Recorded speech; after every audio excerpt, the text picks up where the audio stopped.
Hello students, मैं Mohammad Sarfaraz Nawaz commerce की इस ई लर्निंग क्लास में आपका वेलकम करता हूं। आज हम जिस टॉपिक को डिस्कस करेंगे उस टॉपिक का नाम है रीपो रेट, जिसको रीपरचेजिंग ऑर्डर भी कहते हैं। जैसा कि आप जानते हैं, ये हमारा कंटिन्यूएशन ही चल रहा है आरबीआई मॉनेटरी पॉलिसी को लेकर। आरबीआई क्या होता है उसको हमने एक अलग से वीडियो में डिस्कस किया है, और मॉनेटरी पॉलिसी क्या होती है, कैसे काम करती है, उसके लिए भी एक सेपरेट वीडियो बनाई गई है। और मॉनेटरी पॉलिसी के अहम कंटेंट क्या हैं उसके लिए भी हमने सेपरेट से हर एक के लिए एक सेपरेट वीडियो बनाई है। Cash reserve ratio, statutory liquidity ratio, हर एक के लिए हमने सेपरेट से वीडियो बनाई है। तो आज की इस क्लास में हम रेपो रेट की बात करेंगे, जो मॉनेटरी पॉलिसी का बहुत ही इम्पॉर्टेंट कंटेंट होता है। और आरबीआई जब भी मॉनेटरी पॉलिसी बनाता है तो रेपो रेट को लेकर ही बनाता है। तो चलिए स्टार्ट करते हैं आज की हमारी class. Repo rate, repo rate को रीपरचेजिंग ऑप्शन भी कहते हैं। कौन सा ऑप्शन कहते हैं? रीपरचेजिंग ऑप्शन भी कहते हैं। आरबीआई और कमर्शियल बैंक्स का जितना भी सिस्टम है वो सब सारा किस पर डिपेंड होता है? पैसों पर डिपेंड होता है, लेन देन पर डिपेंड होता है। और जब कभी भी कमर्शियल बैंक्स को शॉर्टेज ऑफ फंड्स हो जाते हैं, पैसों की कमी हो जाती है, तो आरबीआई से पैसे उधार लेता है, कर्ज लेता है शॉर्ट टर्म पीरियड के लिए। यहाँ पर शॉर्ट टर्म पीरियड 90 डेज का रहेगा, यानी कि 3 महीनों के लिए यहाँ पर कमर्शियल बैंक्स आरबीआई से लोन लेते हैं, कर्ज लेते हैं। कमर्शियल बैंक्स को किसी भी रीजन से शॉर्टेज ऑफ फंड्स हो जाता है, कैश क्रंच हो जाता है, उनके पास कैश की कमी हो जाती है, तो ऐसे में कमर्शियल बैंक्स क्या करते हैं? आरबीआई से कर्ज लेते हैं, लोन लेते हैं, और आरबीआई उनको कर्ज देता है और उस पर इंटरेस्ट चार्ज करेगा। और आरबीआई की तरफ से जो इंटरेस्ट चार्ज किया जा रहा है उसी को हम रेपो रेट कहेंगे। चलिए इसको एक एग्जांपल से समझते हैं। बैंक्स के पास शॉर्टेज ऑफ फंड्स हो गया, कैश की कमी हो गई, तो बैंक्स क्या करेंगे? आरबीआई के पास से उधार लेंगे, कर्ज लेंगे, और हो सकता है कि आरबीआई उन कमर्शियल बैंक्स को 5% इंटरेस्ट के हिसाब से कर्ज दे, लोन दे। अब कमर्शियल बैंक्स ने वो पैसा आरबीआई के पास से ले लिया है और उन पैसों को किसी दूसरों को लोन दिया है 8% पर। कमर्शियल बैंक्स यहाँ पर क्या कर रहे हैं? 5% से आरबीआई से कर्ज ले रहे हैं, और दे कितने में रहे हैं? दूसरों को लोन कितने में दे रहे हैं? 8% से दे रहे हैं। तो इस केस में कमर्शियल बैंक्स 3% प्रॉफिट कमाते हैं। और अगर आरबीआई ने अपनी मॉनेटरी पॉलिसी में रेपो रेट को अगर बढ़ा दिया है तो क्या होगा? इंटरेस्ट रेट ज्यादा होगा, आरबीआई ज्यादा इंटरेस्ट रेट चार्ज करेगा कमर्शियल बैंक से, और यहाँ पर कमर्शियल बैंक्स ज्यादा आरबीआई से इंटरेस्ट लेकर दूसरों को ज्यादा इंटरेस्ट रेट पर देना एक डिफिकल्ट काम होगा। कमर्शियल बैंक्स के लिए रिकवरी मुश्किल होगी। तो मॉनेटरी पॉलिसी में रेपो रेट का एक बहुत बड़ा इंपॉर्टेंट रोल होता है, और इकोनॉमी में लिक्विडिटी को रेगुलेट करने के लिए रेपो रेट एक बहुत ही इंपॉर्टेंट रोल प्ले करता है। और जब भी आरबीआई अपनी नई मॉनेटरी पॉलिसी बनाता है तो रेपो रेट को या तो बढ़ा देगा या तो कम कर देगा। अगर रेपो रेट बढ़ता है तो कमर्शियल बैंक्स को ज्यादा इंटरेस्ट देना होगा। किसको देना होगा? आरबीआई को देना होगा। तो इसका सीधा असर कहां पर पड़ेगा? इसका सीधा असर होम लोन्स पर पड़ेगा और ईएमआईस पर पड़ेगा, क्योंकि कमर्शियल बैंक्स ने इन लोगों को लोन दिए हैं और फिर उन लोगों से भी ज्यादा इंटरेस्ट चार्ज करना होगा। और जब कभी भी आरबीआई अपनी मॉनेटरी पॉलिसी में रेपो रेट को बढ़ाता है तो उसका सीधा असर स्टॉक मार्केट पर पड़ता है। कहां पर पड़ता है? स्टॉक मार्केट पर पड़ता है और बिजनेस पर पड़ता है, और बिजनेस के कई सारे एक्सपेंशन प्रोजेक्ट्स होते हैं उन पर भी पड़ता है। अगर रेपो रेट को बढ़ा दिया गया तो उसका सीधा असर ग्रोथ पर होगा और उसकी ग्रोथ स्लो हो जाएगी, और जिसका सीधा असर प्रॉफिट्स पर पड़ता है और कैश फ्लो पर पड़ता है। और इससे क्या पता चलता है? इससे ये पता चल रहा है कि रेपो रेट से बढ़ जाने से बिजनेस पर इसका असर पड़ता है।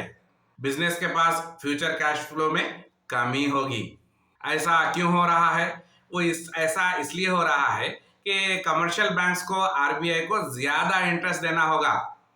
रेपो रेट में एक्चुअली में क्या होता है कि बैंक्स के जो बारोइंग कॉस्ट होती है वो बढ़ जाती है और इसका सीधा इम्पैक्ट लोन पर पड़ेगा और बैंक्स ज्यादा रेट ऑफ इंटरेस्ट के हिसाब से दूसरों को लोन देंगे जो रिकवरी में एक मुश्किल साबित होगा। और जब आरबीआई अपनी नई मॉनेटरी पॉलिसी में रेपो रेट को कम करता है तो ये ग्रोथ के लिए, इकोनॉमी के लिए पॉजिटिव साइन होगी। रेपो रेट अगर कम हो रहा है तो क्या होगा? बैंक्स को यहाँ पर कम रेट ऑफ इंटरेस्ट आरबीआई को देना पड़ेगा जिसका सीधा असर होम लोन्स पर पड़ेगा और ईएमआईस पर पड़ेगा। और यहाँ पर कमर्शियल बैंक्स इन लोगों को rate of interest come charge करेंगे। रेट ऑफ इंटरेस्ट कम होने की वजह से लोग क्या करेंगे? लोन ज्यादा लेंगे, मार्केट में पैसा ज्यादा आएगा, ग्रोथ होगी। रेपो रेट को लिक्विडिटी एडजस्टमेंट फैसिलिटी भी कहते हैं और ये रेपो रेट का इकोनॉमी के लिए, ग्रोथ के लिए और इन्फ्लेशन के लिए बहुत ही इंपॉर्टेंट रोल रहता है। लिक्विडिटी एडजस्टमेंट फैसिलिटी आरबीआई का एक मेजर है। किस चीज का मेजर है? आरबीआई ये देखता है कि इकोनॉमी में कितना पैसा जाना चाहिए, क्या इकोनॉमी में पैसा ज्यादा तो नहीं हो रहा है या फिर पैसे का शॉर्टेज हो रहा है।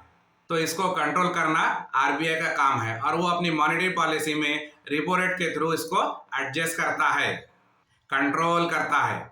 और आरबीआई रेपो रेट की वजह से बैलेंस करता है। किस में बैलेंस करता है? इकोनॉमी में बैलेंस करता है, ग्रोथ में बैलेंस करता है और इन्फ्लेशन में बैलेंस करता है। बैंक्स को जब शॉर्टेज ऑफ फंड्स हो जाता है, उनके पास पैसे कम हो जाते हैं। अब ये सवाल पैदा होता है कि उनके पास पैसे क्यों कम हो गए हैं। जैसा कि आप जानते हैं, बैंक्स को कैश रिजर्व रेशो को मेंटेन करना होता है और स्टैट्यूटरी लिक्विडिटी रेशो को भी मेंटेन करना होता है। इनको मेंटेन करते हुए बैंक्स को लोन भी देना होता है। तो इन सारे चीज़ों को मैनेज करने के लिए बैंक्स को कभी कभी शॉर्टेज ऑफ फंड्स हो जाते हैं। तो उसको पूरा करने के लिए बैंक्स क्या करते हैं? आरबीआई से पैसे लेते हैं, लोन लेते हैं, कर्ज लेते हैं। और जब कमर्शियल बैंक्स आरबीआई से पैसे लेंगे, कर्ज लेंगे, तो क्या वो यूं ही कर्ज ले सकते हैं? आरबीआई उनको फ्री में कर्ज दे देगा? नहीं, आरबीआई ऐसा नहीं कर सकता। जब भी बैंक्स किसी को कर्ज देंगे या आरबीआई से कर्ज लेंगे तो उनको कोलैटरल सिक्योरिटी रखनी पड़ती है, यानी कि कुछ चीज़ों को गिरवी रखना पड़ता है, तभी तो कर्ज मिलेगा, लोन मिलेगा। कमर्शियल बैंक्स के साथ भी ऐसे ही होता है और जब कभी भी उनको आरबीआई से पैसे लेना होता है तो उनको उसके बदले में कुछ कोलैटरल सिक्योरिटी रखनी पड़ती है। और जितने भी कमर्शियल बैंक्स हैं वो अनसिक्योर्ड लोन नहीं ले सकते। तो यहाँ पर बैंक्स आरबीआई के पास क्या कोलैटरल रखेंगे, क्या सिक्योरिटी रखेंगे? तो यहाँ पर गवर्नमेंट सिक्योरिटीज रख सकते हैं, गवर्नमेंट बॉन्ड्स रख सकते हैं, ट्रेजरी बिल्स रख सकते हैं। कौन रखेंगे? कमर्शियल बैंक्स रखेंगे। किसके पास रखेंगे? आरबीआई के पास रखेंगे। और ये जितने भी सिक्योरिटीज हैं ये आरबीआई के अप्रूव्ड सिक्योरिटीज हैं, यानी जिनको गिरवी रखकर पैसा लिया जा सकता है, कर्ज लिया जा सकता है। रेपो रेट को हमने रीपर्चेज ऑप्शन भी कहा है। एक्चुअली में ये एक फॉरवर्ड कॉन्ट्रैक्ट है, फॉरवर्ड एग्रीमेंट है। किसके बीच में एग्रीमेंट होगा? यहाँ पर कमर्शियल बैंक्स और आरबीआई के बीच में एक एग्रीमेंट होगा, कॉन्ट्रैक्ट होगा। और कमर्शियल बैंक्स यहाँ पर क्या कर रहे हैं? वो गवर्नमेंट के सिक्योरिटीज आरबीआई के पास गिरवी रख रहे हैं और ये कॉन्ट्रैक्ट कर रहे हैं, एग्रीमेंट कर रहे हैं कि फ्यूचर डेट में उनको वापस रीपर्चेज कर लिया जाएगा। और ये रेपो पीरियड 1 दिन से लेकर 7 दिन तक होता है, 1 हफ्ते तक के लिए होता है। जो भी पैसे कर्ज कमर्शियल बैंक्स ने आरबीआई के पास से लिया है उस पर उनको इंटरेस्ट देना होगा। तो यहाँ पर कॉन्ट्रैक्ट का सेल परचेज हो रहा है, एग्रीमेंट का सेल परचेज हो रहा है। और जब कमर्शियल बैंक्स अपना उधार का पैसा जो उन्होंने आरबीआई के पास से लिया है इंटरेस्ट के साथ लौटा देंगे तो आरबीआई उनको वो गवर्नमेंट सिक्योरिटीज वापस रिटर्न कर देगा। तो इस सारे एग्रीमेंट में क्या हो रहा है? ये सारे एग्रीमेंट में कमर्शियल बैंक्स आरबीआई के पास से कर्ज ले रहा है। कर्ज कैसे लेगा? कुछ ना कुछ गिरवी रखकर कर्ज लेगा। यहाँ पर कमर्शियल बैंक्स गवर्नमेंट के सिक्योरिटीज आरबीआई के पास गिरवी रखते हैं और बाद में 1 दिन या फिर 1 हफ्ते के बाद वो पैसे जो आरबीआई ने कर्ज दिए हैं कमर्शियल बैंक्स को, उन पैसों के साथ साथ इंटरेस्ट कमर्शियल बैंक्स इंटरेस्ट भी वापस कर देंगे। किसको करेंगे? आरबीआई को करेंगे। आरबीआई के पास जो कोलैटरल सिक्योरिटीज रखी गई हैं कमर्शियल बैंक्स की तरफ से, वो उनको वापस लौटा देगा। तो समझ में आ रहा है रेपो रेट क्या होता है। और रेपो रेट का डायरेक्ट इम्पैक्ट इन्फ्लेशन पर पड़ता है, महंगाई पर पड़ता है। अगर इकोनॉमी में इन्फ्लेशन बढ़ रहा है तो आरबीआई अपनी मॉनेटरी पॉलिसी में क्या करेगा? रेपो रेट को बढ़ा देगा। तो यहाँ पर कमर्शियल बैंक्स जो आरबीआई से कर्ज लेते हैं उनको ज्यादा रेट ऑफ इंटरेस्ट देना पड़ेगा। आरबीआई की तरफ से higher rate of interest charge किया जाएगा कमर्शियल बैंक्स को। और अगर कमर्शियल बैंक्स आरबीआई को ही ज्यादा इंटरेस्ट चार्ज करेंगे तो वो अपने कस्टमर्स को जो जिन्होंने लोन लिया है उनको भी ज्यादा पे करना होगा। कस्टमर्स यहाँ पर कमर्शियल बैंक्स को ज्यादा रेट ऑफ इंटरेस्ट पे करना होगा। अगर rate of interest commercial banks ज्यादा चार्ज करते हैं तो लोन कौन लेगा? लोन नहीं लेंगे। तो मार्केट में लोग लोन कम लेंगे। तो इसका सीधा असर मार्केट पर पड़ता है और मार्केट में मनी सप्लाई कम हो जाएगी। और जब मनी सप्लाई कम होगी तो क्या होगा? डिमांड भी कम हो जाएगा चीज़ों का, और लोगों के पास पैसे नहीं है तो वो क्या करेंगे? वो अपने खर्चे कम कर देंगे, अपनी स्पेंडिंग को रोक देंगे। और जब डिमांड कम होता है तो चीज़ों के प्राइसेस कम हो जाते हैं। तो ऐसा करने से क्या होगा? ऐसा करने से महंगाई कम होती है, इन्फ्लेशन कम होता है। तो देखा आपने कि आरबीआई रेपो रेट से कैसे इन्फ्लेशन को कंट्रोल करता है। अब इन्फ्लेशन के दूसरे सिनेरियो में अगर हम बात करेंगे कि इन्फ्लेशन ज़्यादा नहीं है, लो है, कंट्रोल में है, तब आरबीआई अपने रेपो रेट को लेकर क्या करेगा? तो ऐसे केस में आरबीआई क्या करता है? ग्रोथ को इंक्रीज करना चाहेगा, बढ़ाना चाहेगा। तो इस कंडीशन में क्या होगा? इस कंडीशन में आरबीआई अपने रेपो रेट को घटा देता है, डिक्रीज कर देता है, जिससे कमर्शियल बैंक्स को आरबीआई को रेट ऑफ इंटरेस्ट कम देना होगा। और कमर्शियल बैंक्स जब आरबीआई को rate of interest come payment कर रहे हैं, कम दे रहे हैं, तो अपने कस्टमर से भी ज़्यादा इंटरेस्ट चार्ज नहीं करेंगे, कम ही चार्ज करेंगे। और यहाँ पर जो बैंक्स को फायदा मिल रहा है, बैंक्स क्या करेगा? वो डायरेक्टली अपने कस्टमर्स को ट्रांसफर कर देगा। और यहाँ कमर्शियल बैंक्स में क्या है? बहुत सारे कमर्शियल बैंक्स अवेलेबल है, तो बैंकों के बीच में भी कंपटीशन होता है। और जब एक बैंक अपना रेट ऑफ इंटरेस्ट कम करता है तो जाहिर सी बात है कि दूसरे बैंक्स को भी अपना रेट ऑफ इंटरेस्ट घटाना पड़ेगा, और मार्केट में बैंक्स के जो इंटरेस्ट रेट्स हैं वो कम हो जाएंगे, डिक्रीज हो जाएंगे। और जब इंटरेस्ट रेट्स कम हो जाएंगे तो लोग यहाँ पर ईएमआई ज़्यादा लेंगे, होम लोन ज़्यादा लेंगे, पर्सनल लोन भी ज़्यादा लेंगे।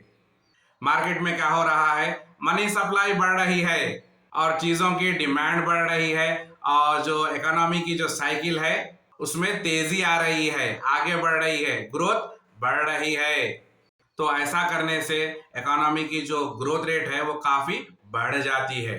लोगों में प्रोडक्ट्स को लेकर डिमांड का बढ़ जाना और स्पेंडिंग ज़्यादा होना ये कॉमन सी बात है, जिससे इसका सीधा असर इकोनॉमी में ग्रोथ पर पड़ता है और ग्रोथ इंक्रीज हो जाती है।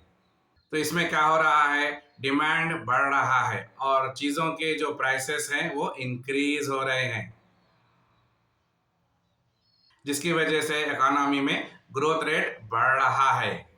तो देखा किस तरह आरबीआई अपने रेपो रेट से इन्फ्लेशन और ग्रोथ रेट को बैलेंस कर रहा है, कंट्रोल कर रहा है।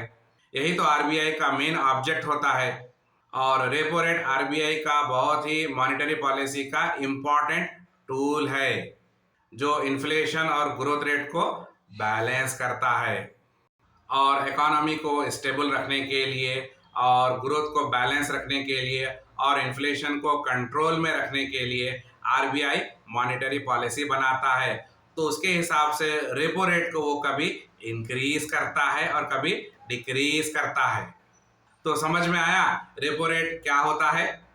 और मैं उम्मीद करता हूँ कि आपको आज की ये क्लास, रेपो रेट की क्लास समझ में आई होगी।